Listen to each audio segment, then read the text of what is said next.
I'm Namazi in Doha. The main stories on Al Jazeera.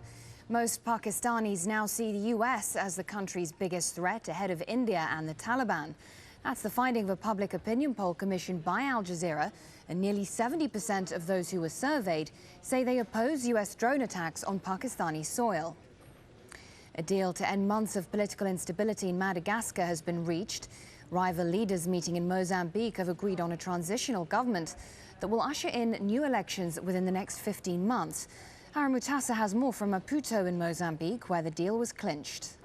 Officials in Maputo are cautious about this deal. It's still not clear how it's going to work. We know there's going to be a president, a vice president, a prime minister, and 3 deputy prime ministers. But who is going to head this transitional government? Ravala Manana and Rajoelina are 2 bitter enemies. Can they put aside their differences for the good of Madagascar?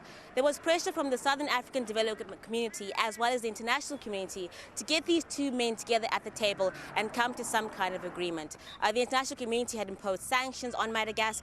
Some had withdrawn foreign aid, money needed to appease the plight of millions of Malagasi's in the country who are desperate for a better life.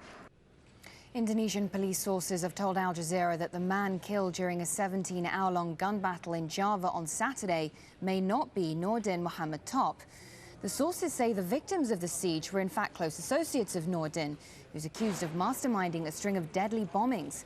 Police are waiting for DNA test results before making any official comment. A bomb has exploded in a restaurant on the Spanish resort island of Mallorca.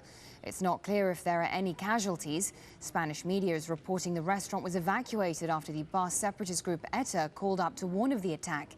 It's the second bombing on the island in 2 weeks. And mystery surrounds the fate of Pakistani Taliban leader MEHSUD. The U.S. National Security Advisor James Jones has said Washington thinks he's dead.